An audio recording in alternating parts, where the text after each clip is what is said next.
Hello. Hi, everyone. I am Lana Quest, and this is the Quest Show. Surprise! I am here and I am on time.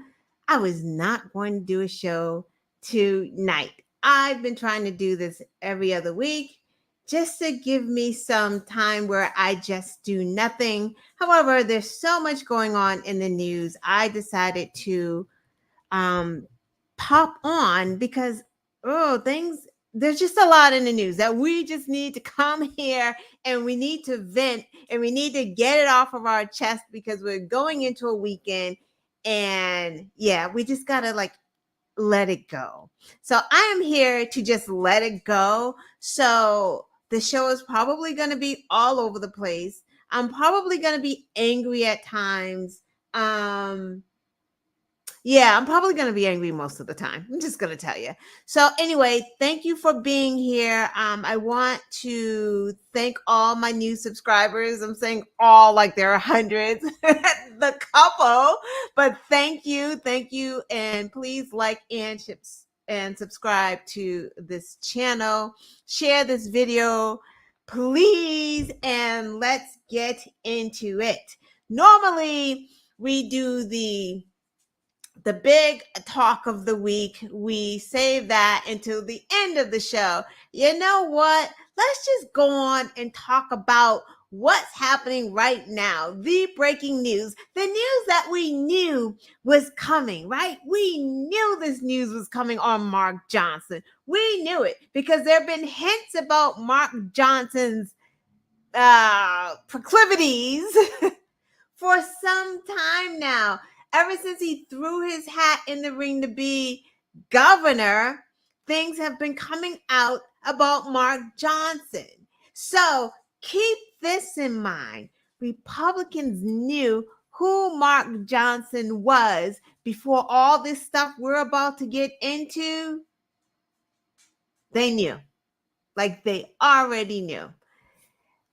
Hi, welcome to the show. Thank you for coming into the chat. If you haven't been here before, I ramble a lot and I'm all over the place a lot, but I will try to keep focused. We are focused on Mark Robinson, who I oftentimes mistakenly call him Mark Johnson for some reason. I don't know, but let's talk about Mark Johnson. Let's get into his resume real quick. So, Mark Johnson is currently the Lieutenant Governor of North Carolina. He is that guy that when the actual governor of North Carolina, who is a Democrat, remember he was like up for being Kamala's VP pick.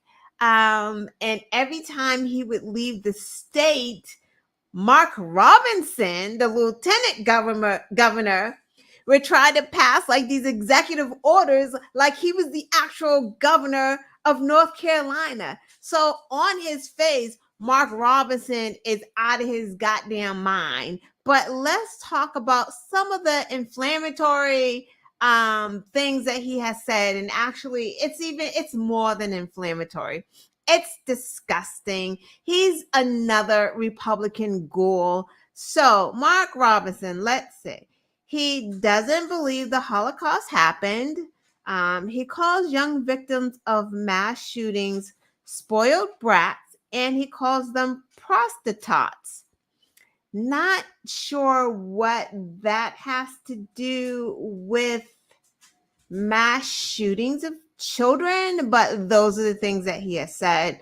That video where he says some people just needs to be killed. He doesn't think women should vote.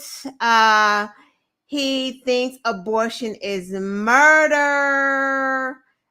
There's just a lot more. But instead of me saying the things that Mark Robinson has said, we just listen to Mark Robinson tell you himself who he is and who he has been.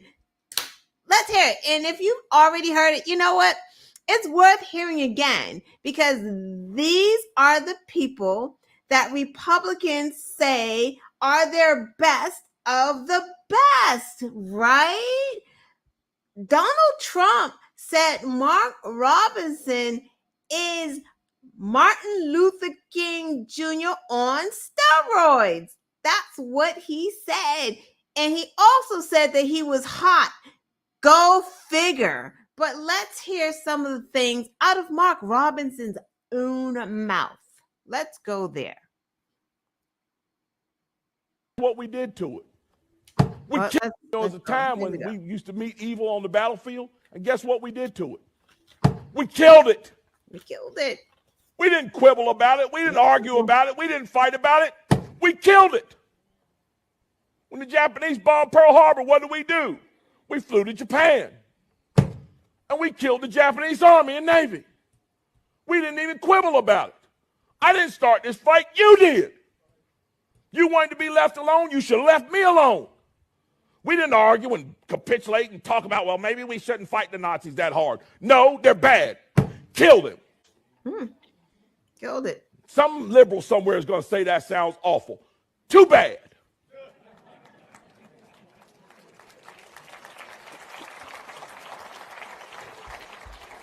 Get mad at me if you want to. Some folks need. Notice the women. They're not feeling that. They're just not. They're just going along with it. Their husbands are probably the ones in the audience going, yeah, kill it. Killing. It's time for somebody to say it. It's not a matter of vengeance. It's not a matter of being mean or spiteful. It's a matter of necessity. We have wicked people doing wicked things, torturing and murdering and raping. It's time to call out those guys in green and go have them handle it. Or those boys in blue and have them go handle it. We need to start handling our business again because, guys, what I said at the beginning about you getting in your cars, listening to your radio, putting on what you want to put on, and saying what you want to put on, keep thinking about it. Don't you feel it slipping away? Don't you feel it slipping away? The further away we get from the concept of 1776 and why we declared our independence and how we declared our independence, the further we start sliding into making 1776 a distant memory.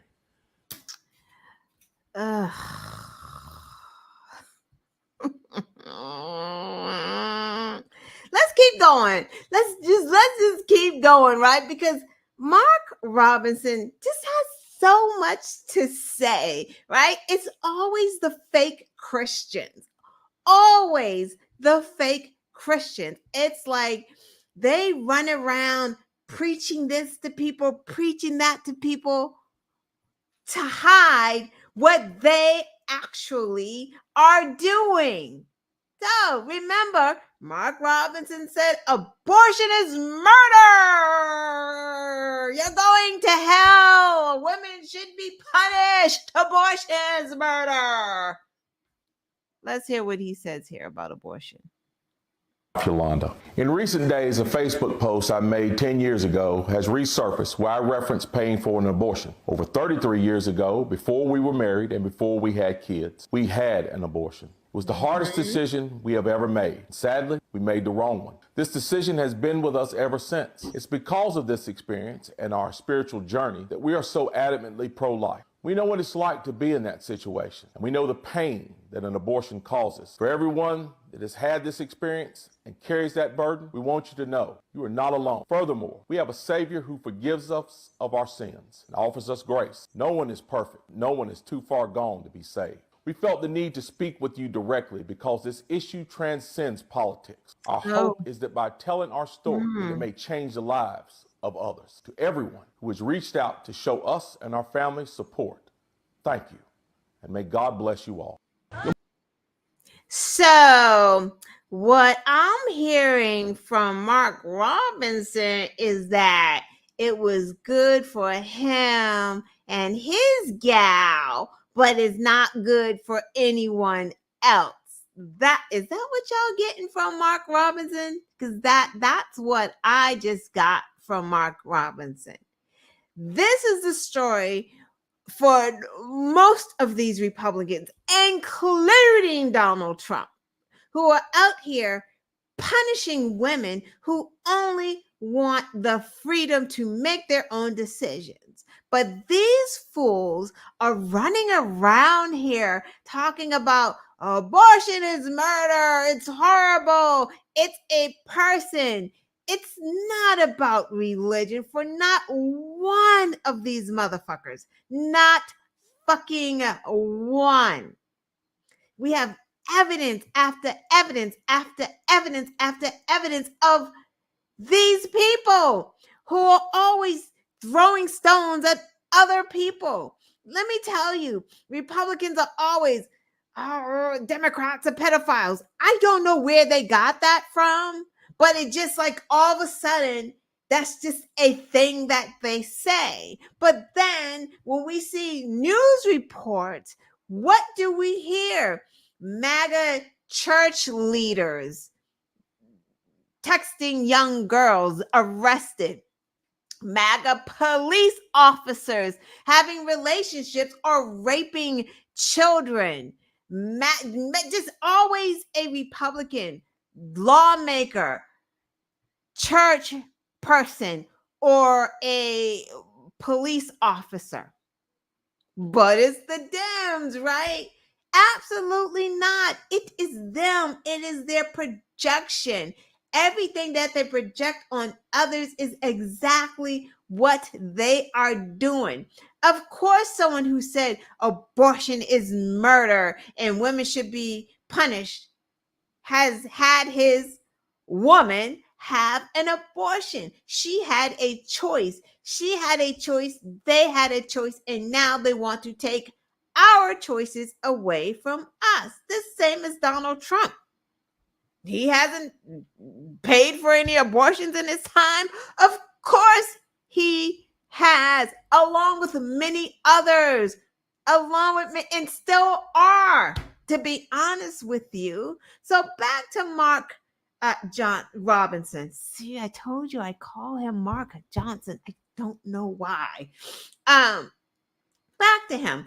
We're only talking about Mark Robinson because CNN has reported, been doing some reporting about him, and it just came out today as breaking news that I don't know if it's new video. I'm not sure what came out, but whatever came out with Mark Robinson, we know that Mark Robinson has called himself a black Nazi. Oh, I know what.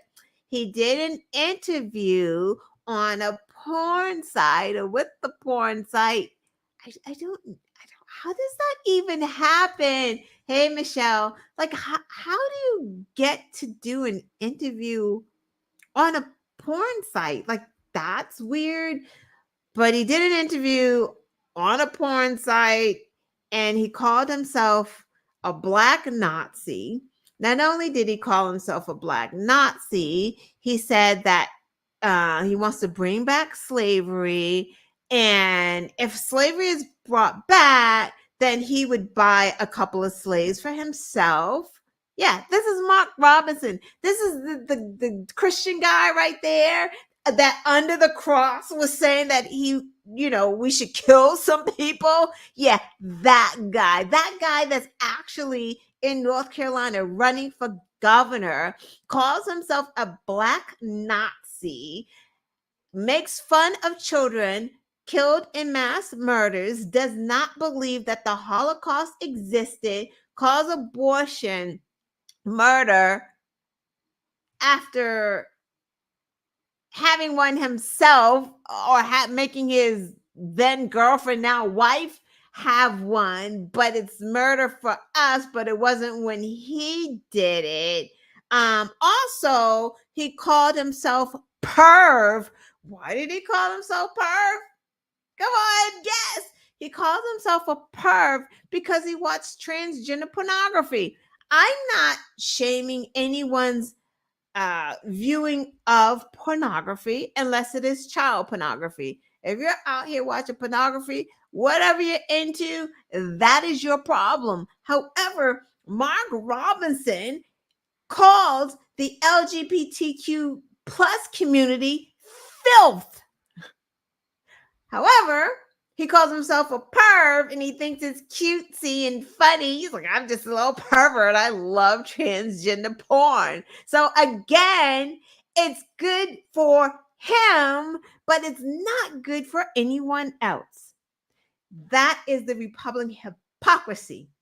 Just across the line, right? And then the other part, hey, baby Juggernaut, the other part to this that's even more wild is now North Carolina Republicans are like pumping brakes. Right now, Republicans, the RNC, all of them pumping brakes with Mark Robinson. Last week, they were cool with this dude. They were cool with him when he said, he didn't believe in the Holocaust. They were cool with him when he said he wanted to kill people. They were cool with him when he said women shouldn't be able to vote. Cool. Now, he watched transgender porn and they're not cool with him. Yeah, because it's not about any of this information that has just come out, this scandal. It's not about that. They don't care. Hey, Daryl, they don't care about this. Mark Robinson can watch all the transgender porn he wants. They're not upset about this because if Donald Trump had a substantial lead in North Carolina, they would say nothing. They would support Mark Robinson. This would still be their guy. They would be embracing him like crazy. But because they feel like North Carolina is slipping, now it's a problem. Now Mark Robinson is a liability, right? Why? Again, he's Martin Luther King Jr. on steroids. That's what Trump said. Now he's a liability. It's like they're just hypocrites. They're hypocrites within themselves. They're just hypocrites. And I don't know what Mark Robinson was thinking anyway, because he ain't no white man. So they were always going to get rid of him when some stuff went down. You see how he's a liability? Trump is never going to be a liability for them. They would never do this to Donald Trump, right? Mark Robinson, yeah, they want you to go. And let me know, guys, keep your phones on or your TVs down low, because if he's going to resign, he has got to do that tonight. Because when does North Carolina start voting? Next week? His name is on the ballot. There is zero time for him to actually get out of this race. Like, he has to do it right now. Before I came on, Mark Robinson said he is staying in the race. You know what I say? Fight it out, Mark Robinson. Stay in this race. Don't let them make you go. You stay right there. Hold your ground, Mark Robinson. Woo! Democrats support you. Stay right there. That's where we want you. Don't leave. Stay. Unbelievable. If you're in North Carolina and you're voting, vote for Josh Stein, please. He is on the ballot because, come on. Mark Robinson, is that really who y'all want as your governor? Someone who literally wants to tell and take women's votes away, on top of all of this other nonsense and salaciousness, which doesn't mean anything. And I'm only talking about Mark Robinson because of the hypocrisy of the Republican Party. Like, it's just, it's something for history books, right? Like, it's unbelievable. Like, I've known hypocrites in my life. I mean, I've been hypocritical with some things. We all have. But Republicans are on like just this higher level, and it's just so obvious. It's like they just don't care. And this stuff was already going to come out. They already knew this about Mark Robinson because the porn shop that he was frequenting, the workers were saying, oh, he's a regular here. So it was already going to come out. I mean, you saw his wife's face. You can tell she's being held hostage. Like, she has no words. Like, you know what kind of relationship that is. So, you know what, Mark Robinson, stay in this race, man. Josh Stein is gonna we're gonna have another Democratic governor coming out of North Carolina. Kamala has tightened that race, and they are very afraid right now because it looks like we just may win North Carolina. So Mark Robinson, later. So that's that story. So let's just keep moving on.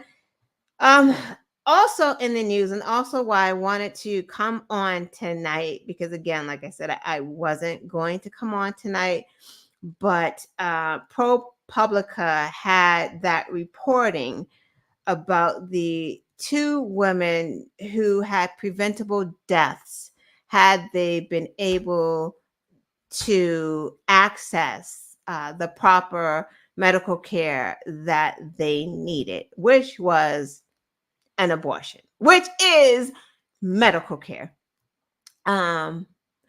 We knew this was going to happen.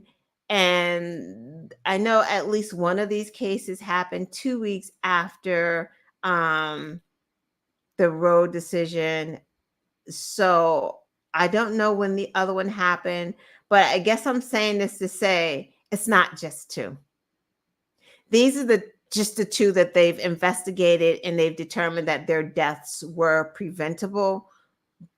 To Black women, right? And that's the other piece to this story, because the abortion ban is going to impact Black women, Black families disproportionately, because all of the bad things will impact the marginalized communities disproportionately.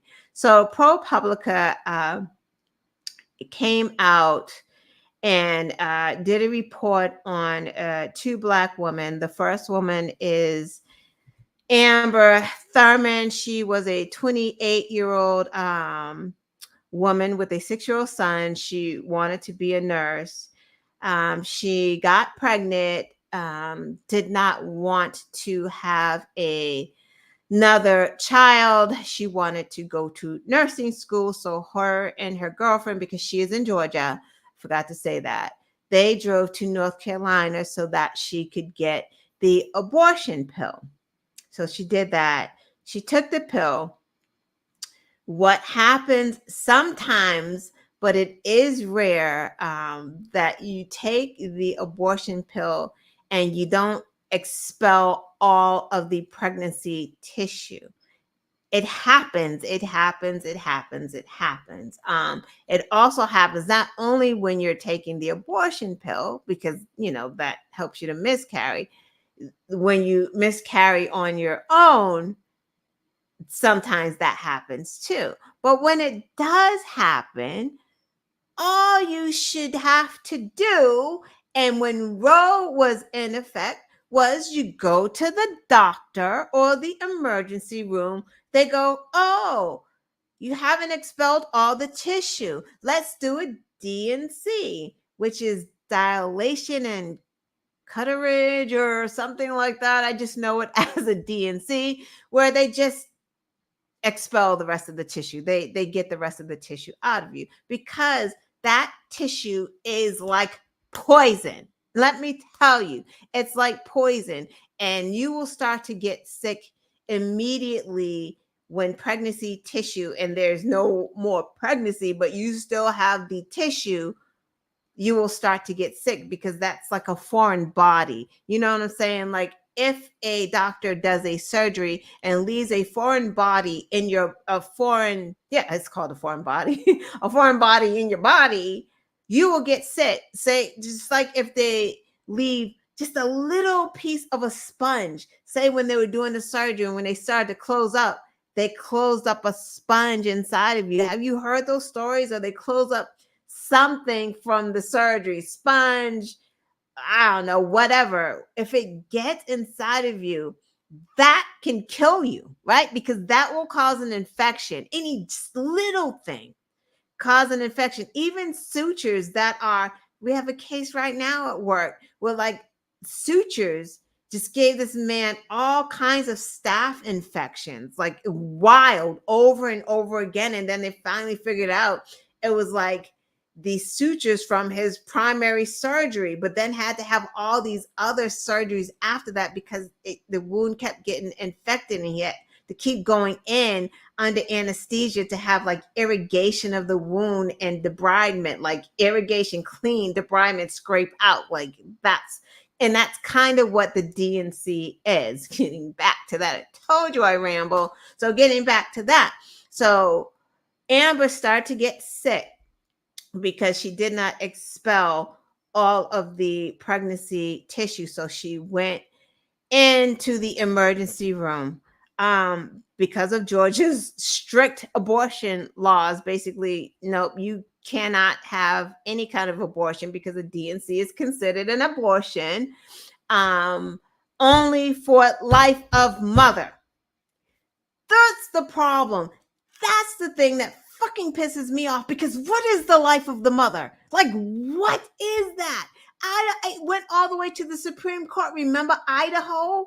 They took that to the Supreme Court, and I don't know if the Supreme Court even made a decision on it the last session. Because what is life of mother? Like, what does that mean? People say it, but it is so fucking vague. So she goes in, she's sick, she's lying in bed, and they monitor her. Why are they monitoring her? Because they have to monitor her until she's near death, until they can do something, because the law is written that there is no abortion unless it's to save the life of the mother. So they're watching her and monitor her 1 hour, 2 hours, third hour. Now sepsis has set in. Sepsis is running through her body.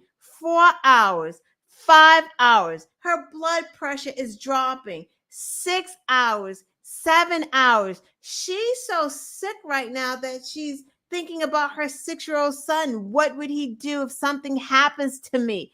8 hours, or 7, 8, 9 hours. Blood pressure continues to drop. Organs start to fail. 10 hours, 11 hours, 12 hours, 13, 14, 15, 16, 17, 18, 19, fucking 20 hours before they say, okay, she's sick enough. It's time to do the surgery. Now it's too late.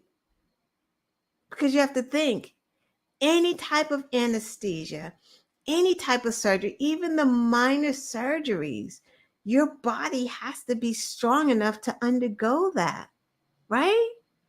She's gone 20 hours with an infection. I'm no doctor. I just read medical records for a living. So I get it, and I have some common sense. She's gone 20 hours with an infection, low blood pressure. Now we're going to do a surgery on her? How is she strong enough? There's no way. And she died. That was preventable. That was 20 hours of her waiting for care. And if you're a woman, and if you've ever had tissue, pregnancy tissue left inside of you, you know how sick you get. After one of my pregnancies, after I delivered, the doctor left after birth. Immediately after, I couldn't even hold, excuse me, my child because I didn't feel good. And I was telling my husband, like, I don't feel good.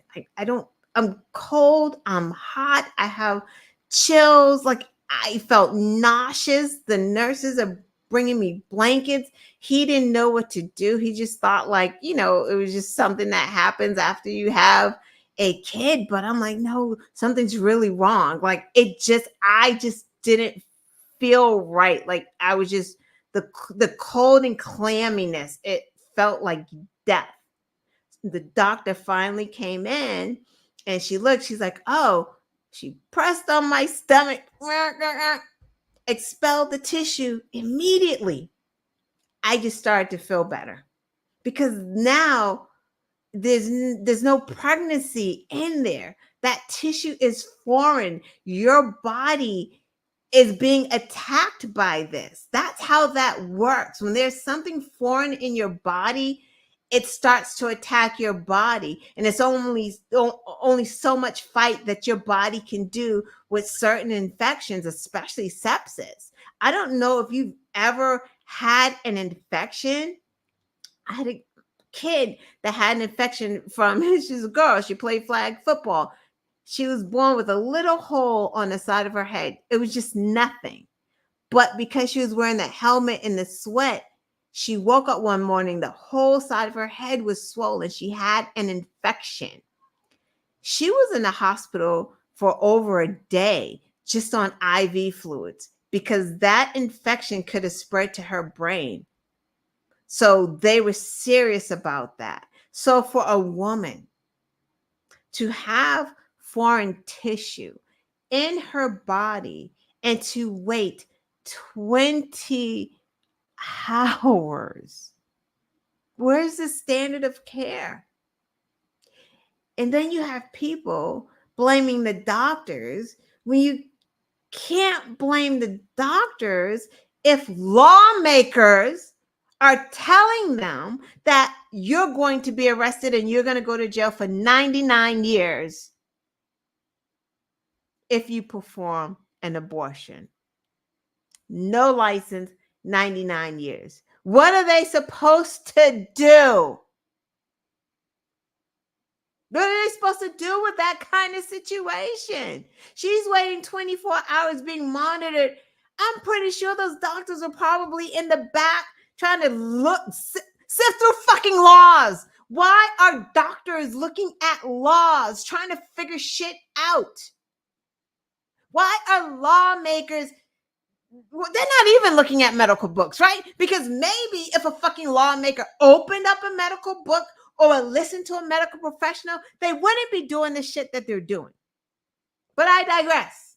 Second case out of Georgia, Candy Miller.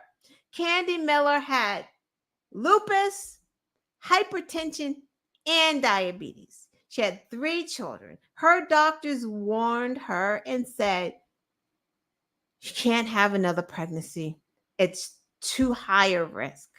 She unintentionally got pregnant. It happens.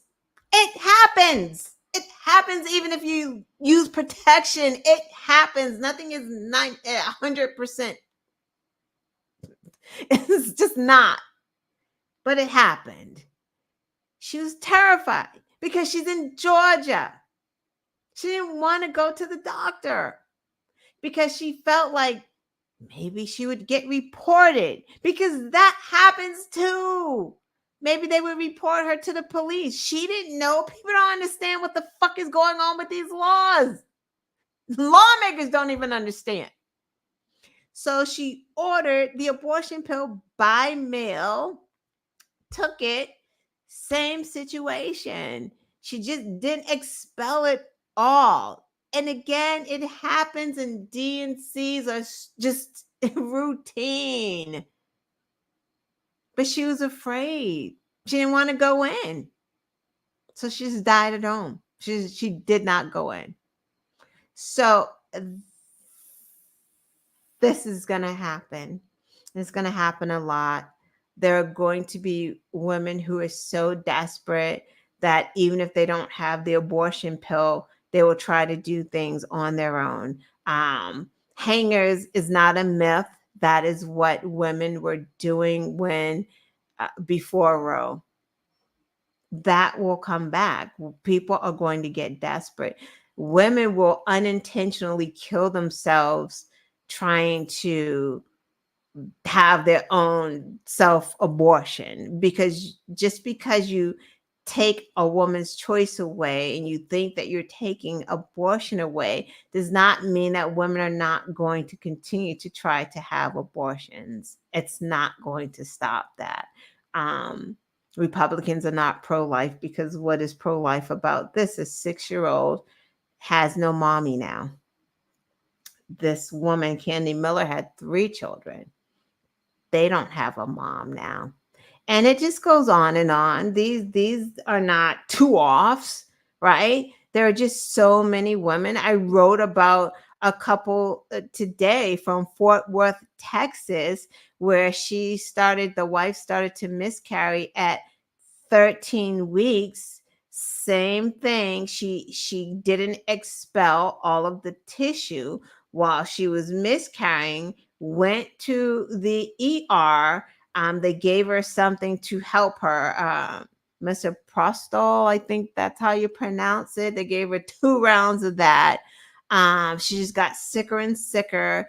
It didn't help. She went back. They gave her a 3rd round, and I think that they were supposed to add another drug to that, so they did it all wrong. Gave her a 3rd round of it. She went home, passed out in the kitchen. When her husband found her, she was unconscious, bodily fluid and blood everywhere.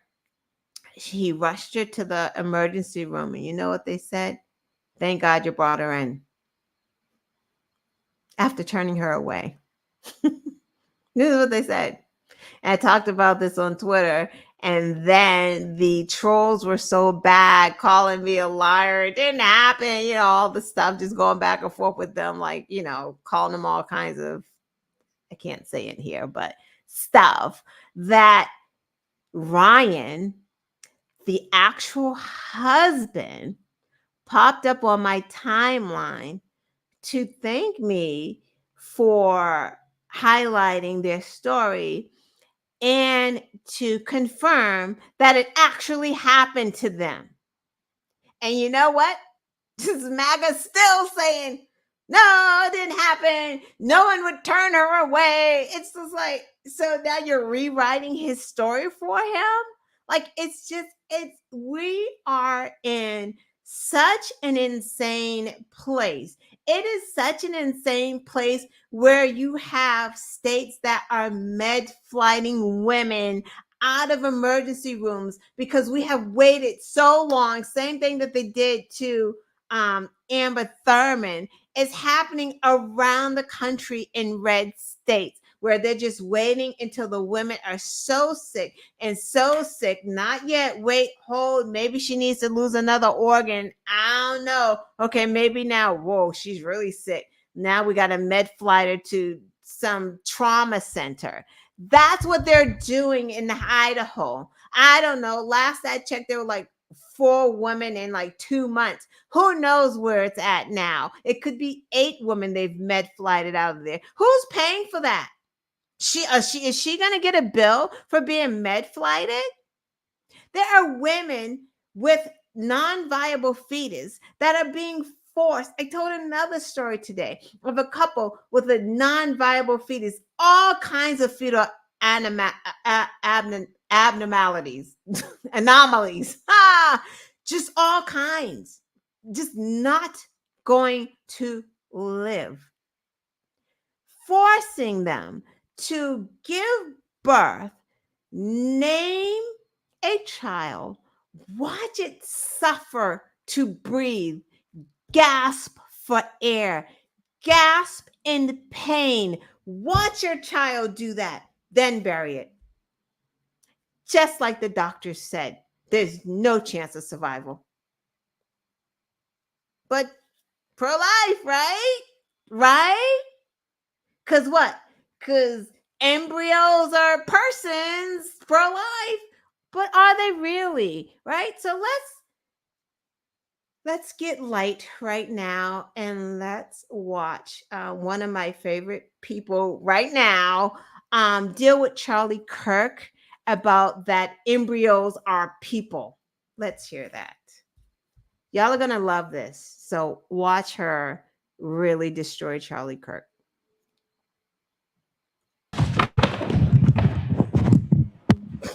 Okay, what's your name? Naima. Nice to meet you. Okay, can I just ask, at how many weeks do you think that a fetus is viable?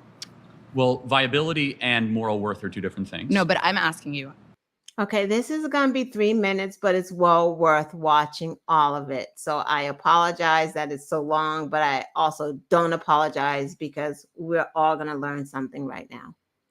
At how many weeks do Well, you think at a about fetus 20 is viable? weeks, a baby can survive outside of utero. So it's actually 24 to 26 Well, it's weeks? 20. The youngest ever in a NICU unit actually happened in San Diego, not far from here, and survived at 20 weeks. Okay, so under Roe v. Wade, 93% of abortions happened in the first 13 weeks of pregnancy. That's 93% of the abortions happened well before a fetus is technically viable For as sure. a form so of life. Let's go into viability. So what is it about, let's say, a 6-week baby that has a heartbeat, its own DNA, fingerprint, brain waves, that is less moral worth than an 88-year-old right now with dementia in a home down the street? That person requires assistance, requires help. Why is it that the 6-week baby is of less moral worth? Well, first of all, it's not a baby, it's a Exactly. I was just about to say that. Embryos do not have feet prints, fingerprints, none of that. There are no prints on an embryo. They're cells. Continue. fetus. Well, what does fetus mean? A fetus is in utero. What does fetus mean in Latin? What the f? I'm sorry, is this It means little human being. Ooh, his smile is very creepy. Okay. Smiling is creepy. No, your smile specifically. Got it. But Thank you. let's go back to we're losing track here. No, but is it, what species is the fetus? The fetus is not a species yet. It's technically classified as a parasite until it is wow. viable. So now, I want to talk to you about something very quickly. I can't let you get past that. Are you saying a baby is a disease or a tumor?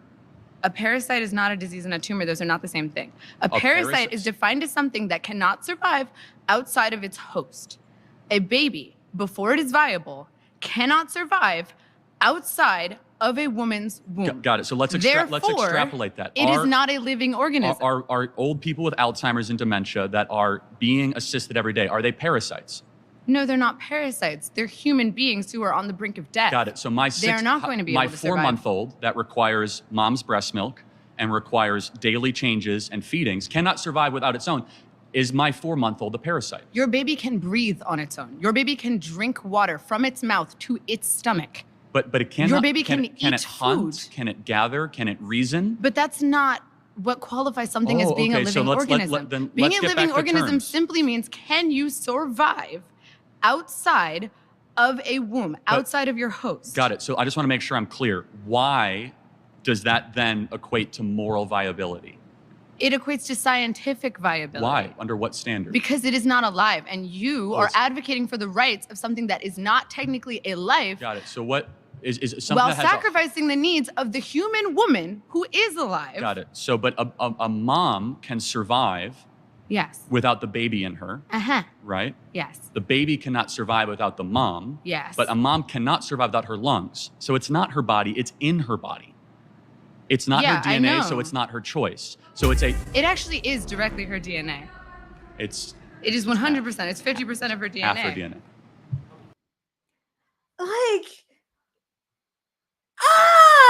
What the fuck is wrong with Republicans? It's like he's fighting a losing argument because exactly what she said, like it was just like a mic drop. It's a freaking parasite. It cannot survive outside of a body until it's actually a certain amount of weeks. And once it gets to that week, guess what? There's no more abortions, right? Because you can only, when there was Roe, even here in Massachusetts, where you can only get it up to a certain amount of weeks. I think it's like 20 or something like that. That's exactly what she's saying. Did you hear her? Right?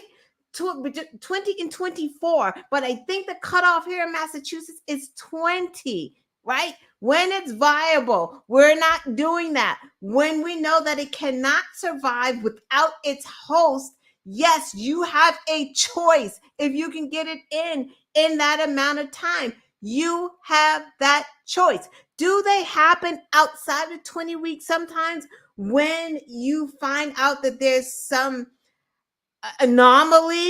fetal anomaly happening? Yes, they will allow it if the life of mother is going to be threatened, or if there is something that is really wrong with that fetus, they will allow that.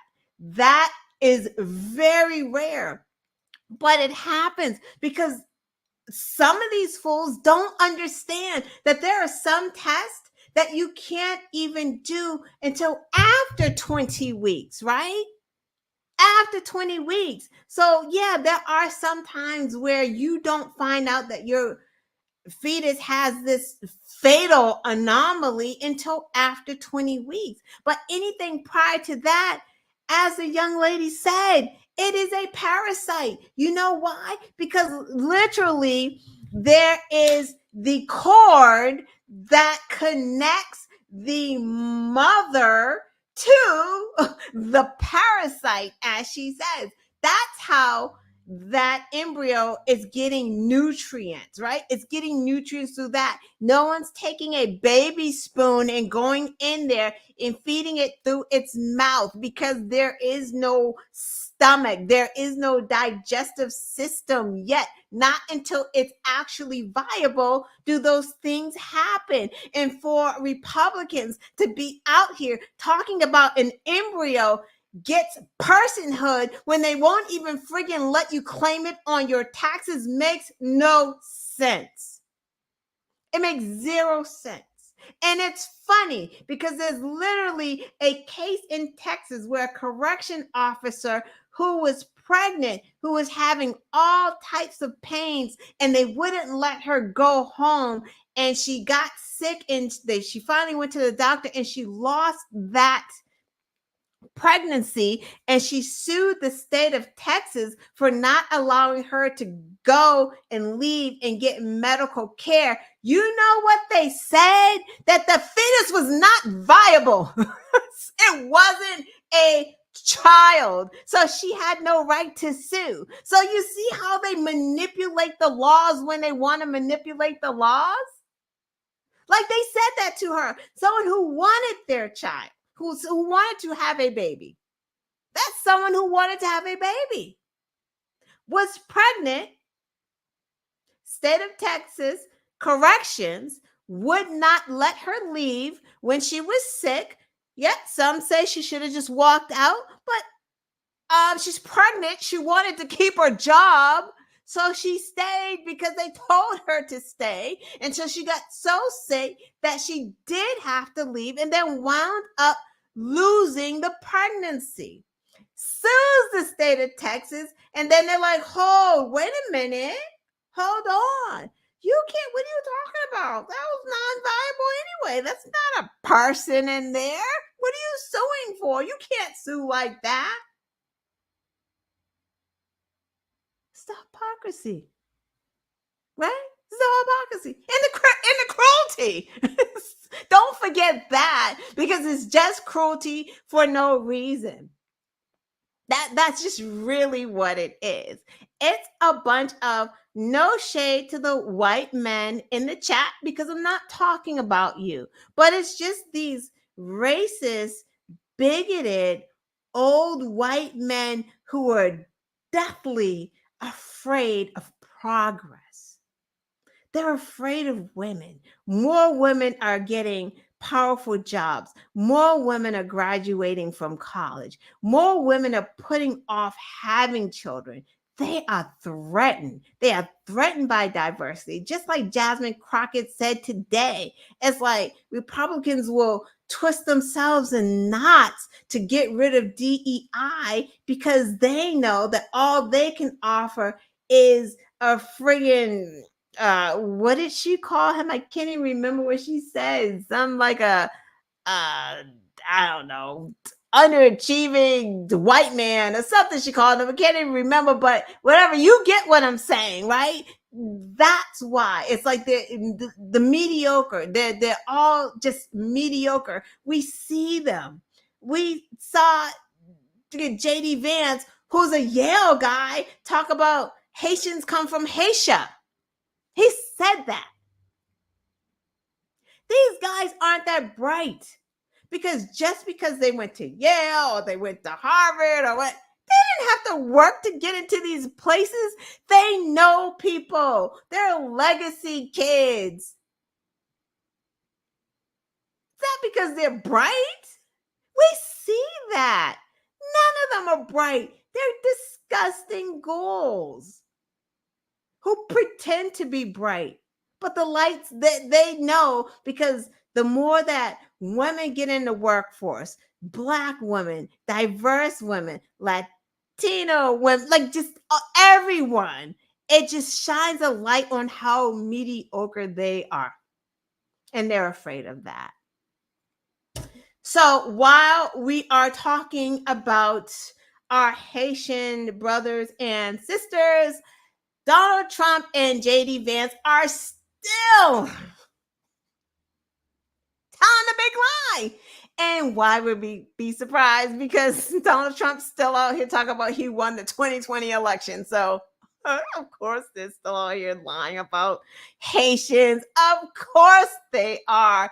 But before I start, let's just listen to JD Vance for a second. I mean, I know we don't want to, but this is the guy that wants to be vice president. And just think about it. If Donald Trump is elected, I don't think it will be, this is the guy that's next in line. So if one of those assassination attempts just happens to hit its mark, JD Vance will be the president. Here he is. Last few years, 20,000 migrants, primarily from Haiti, have been dropped into Springfield, Ohio. Lies, lies, lies. Wasn't 20,000. They weren't dropped from anywhere. But listen to the language, right?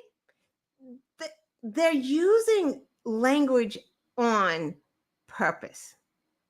Dropped. Almost like you're an alien because you just dropped from somewhere.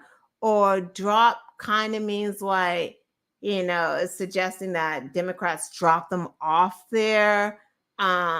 This has all these negative connotations, right? So they're there legally. A lot of them traveled there. They were living in Florida. A lot of them came from Long Island, New York, I think I heard. However, they heard that Springfield, Ohio was declining in population and had opportunities there. So since the Haitians have gotten to Springfield, Ohio, population is up, manufacturing jobs are being filled, and Springfield, Ohio is doing better right now. Are they having some difficulties? Of course they do. When you have, when your population increases so quickly, you have to catch up. And especially when your population increases with some people who don't speak English well, right? So now you need more translators, you need more services. There's just a lot of things that you need. That is typical. Those are not bad things. Those are things just in general that you would need. There's nothing wrong with that because the Haitians that are there, they own businesses, they own houses, taxes are coming out of their checks. The business owners said that they work harder than anyone else. Like, stop playing right now. We shouldn't even have to have this conversation. And it's like we're having this conversation like these people aren't human. Like we're like them, those, they, Haitians. No, these are our brothers and sisters. These are part of the Black community. Right? Hey, wake up, Black community. Do you think you're separate from the Haitians? So when Donald Trump says that he is going to deport the legal Haitians because they're there legally, do you think you're not going to get mixed up in that? Do you think that someone's going to knock on your door and say, are you African American or are you Haitian? Or are they going to say, are you Jamaican or are you Haitian? Do you think they're going to take the time to do that? Because if they're saying they're going to deport Haitians, why do you think they're not going to deport Jamaicans next? Why do you think they're not going to deport Bajans next? Puerto Ricans next? Trinidadians next? What do you think is going to happen here? Stephen Miller has a whole denaturalization plan. They don't care about your stupid papers. The fuck they care about that? You know what happens to paper? This is what happens to paper. They rip that shit up. What do you think? No one is protected, even African Americans, because if they can get away with doing it to one group, they're going to do it to another group. And if they're doing it to African Americans, then they're going to do it to Asian Americans. Wake up, people. He doesn't like the other. He is a white nationalist. And the people like Mark Robinson, Tim Scott, they think that they're safe. They are not safe. That's not the plan. And it's not even necessarily Donald Trump, although he goes along with it, but it is the authors of Project 2025, right? Trump is he is the host. He's just the person that they're going to work through, right? Can't no one in Project 2025 run for president? Donald Trump has the following. So we use him to run for president because, he's in mental decline. He doesn't know. He's talking about sending Haitians back to Venezuela. He's not doing well right now. So he just wants to stay out of jail. So they just want him to run. He can win and he can go play golf all day, every day like he did before. Because who's going to really be running this ship is Stephen Miller, Bannon, and then Kevin, whatever that guy's name, and all these authors of Project 2025. They have it in writing what they're going to do. That's part of it. Black people, why do you think they're getting rid of DEI and Black funding? But then you have just some Black people who are just like all in for Donald Trump. Right? This is like, what? Like, he continues to show you exactly who he is. Like, I don't know what else this man has to do or say before you actually be like, God damn, he is racist. Like, what you think? Like, him putting out an ad to have 5 Black teens executed and they were innocent, and then after they were exonerated, he still called for their execution. That doesn't bother you? Like, you're just like, oh no, that's cool with me. Right? Like, he called countries shit. He called your country shithole countries. All of them. All Black countries are shithole countries. And that's where he wants Black people to go back to. All right, did you forget that when he told the Black lawmakers to go back to their countries? How are you still, that wasn't offensive? Him saying that you would like him because of a mugshot, that ain't offensive either. Them gold shoes weren't offensive either. What the fuck is wrong with y'all? Like, what is wrong with you? You should be very offended. I mean, he literally, this was the funniest thing ever. And I should have had this clip when Donald Trump had that rally. He was like so happy because he's like, oh, shoot, I have Nicky Jams here. Nicky Jam is a reggaeton singer. And I heard that his, daddy is Puerto Rican and his mama is Mexican. So, Donald Trump was like, yeah, fuck them Democrats. I got someone endorsing me now. I got me a brown person, right? Because that's what he loves. He loves the props, right? Anyone who can be a prop for him and make him feel like, yeah. So he gets there. He's at that rally. He introduces Nicky Jam. He's like, Nicky Jam is hot. Yeah, she's the hottest. She is so hot, right? Just the hotness, right? Nicky Jam. Nikki, where are you? You hot thing, you. Come on up here. Nikki walks up there with a whole fucking beard, mustache, I don't know, hair, all just a guy. Just a guy. And Trump just like, it just didn't miss a beat. Nicky Jams goes up there, endorses Trump. Trump back there doing that thing he does when he got his prop and just like happy, like, oh yeah, someone's endorsing me. Take that, Kamala, Kamala, whatever he wants to call it. Take that. You can have Taylor Swift. I have Nicki Jams. It's fucking crazy. And then Nicki Jam act like he was cool with it. He got dragged from friggin' whatever date to whatever date. They were like, yeah, Trump thought he was Nicki Minaj. Like, he just got dragged. And then he took his endorsement back. It's like, dude, you didn't know? I mean, but I hear Nicki Jams he's from Lawrence, Massachusetts, so he's a different kind of guy. But like, what you thought? Trump don't care. Trump don't care. Trump didn't even take the time to be like, who is this person? What does he sing? But he's like, I don't give a fuck. He sings. He's a rapper. Yeah, he endorsed me. Yeah, cool. Just do it.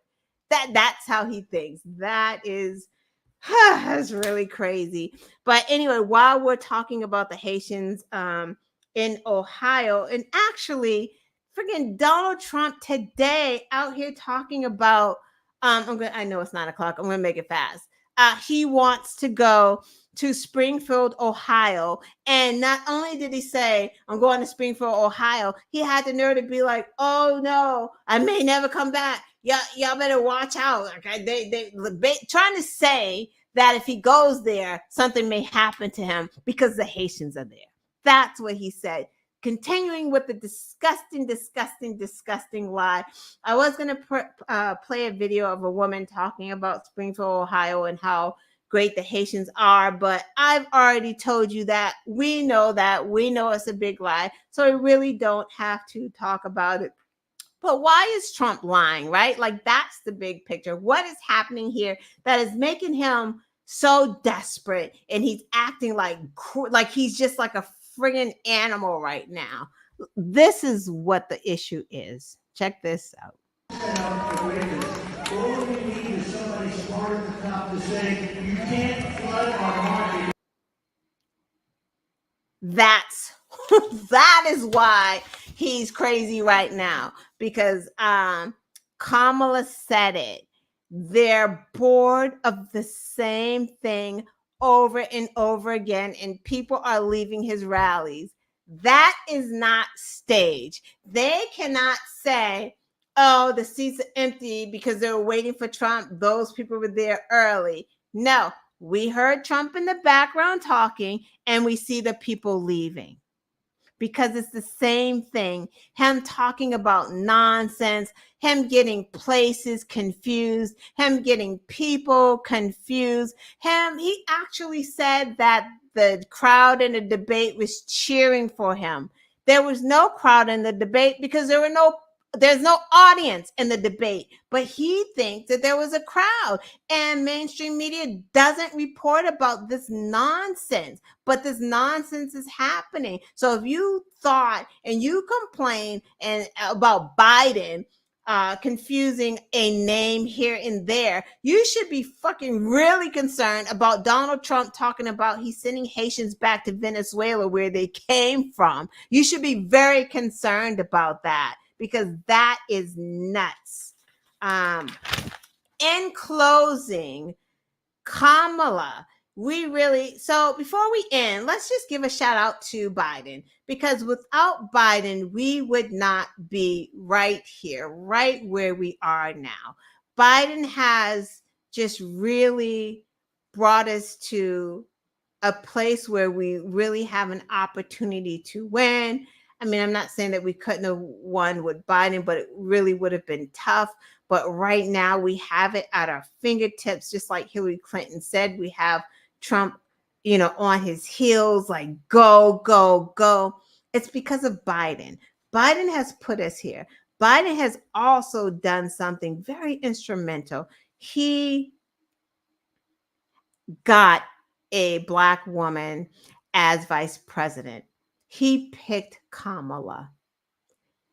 He also has had the most diverse judges. He also gave us Ketanji Jackson. So Biden actually kind of turned the tables, right? He kind of opened up diversity. He just like wide open, right? Obama was able to do it, but not like Biden has done it. Like Biden has really like just opened the door for it, for us really, especially Black women, to just really step on in there. And that's where Kamala is right now. She has just really stepped into this. And now there's such a momentum. There's such a rumbling in the ground. It's like a volcano when you hear that it's about to explode. Oh, is that explode? Do volcanoes explode, implode, erupt? There you go. Before it is about to erupt, like you can feel it. And that's what's going on right now. You can feel it when you have Alaska. Not that we will get Alaska, but when there's rumbling in Alaska, and when you have this movement of Democrats in Alaska, which we will never win, but that's okay. Like to lose by less than we typically lose by, that's a big thing. When now you're talking about like Iowa, again, more rumbling, more tightening of the polls. North Carolina, they're afraid. They're very afraid. And you have to think the things that we don't see that are going on, like that ground game that Kamala has, the people that are working on this campaign, that are in these field offices, that are making these commercials. I don't know if you saw the white dudes for Kamala commercial, but that thing is fire. It is not accusatory. It's basically like from the voice of a white man, like, hey, if you're feeling disillusioned and you don't have any place to go and you're just sick of the old stuff, I don't know. I did some research and then I stumbled upon Kamala and then I looked at what she was for and I'm like, hey, this sounds like a good cat. Like it's literally a commercial ad like that, speaking to white men. Big. She's putting money into that. That's so, it's hot in here. That's so big. Like she's every place, Black, Latino, she's not leaving any vote on the table. And that is really big. And when you have Oprah out here, she's doing something tonight, in a little while, probably right now, with Kamala. You have Jane Fonda knocking on doors. That is big time. You got Billie Eilish. You got Taylor Swift. Like this is big. And I know Barack had, people coming out for him. Yeah, Oprah coming out for him. And Oprah's big because Oprah, that's white women. White women listen to Oprah. That's big time. When you have Oprah coming out being your surrogate, it's big.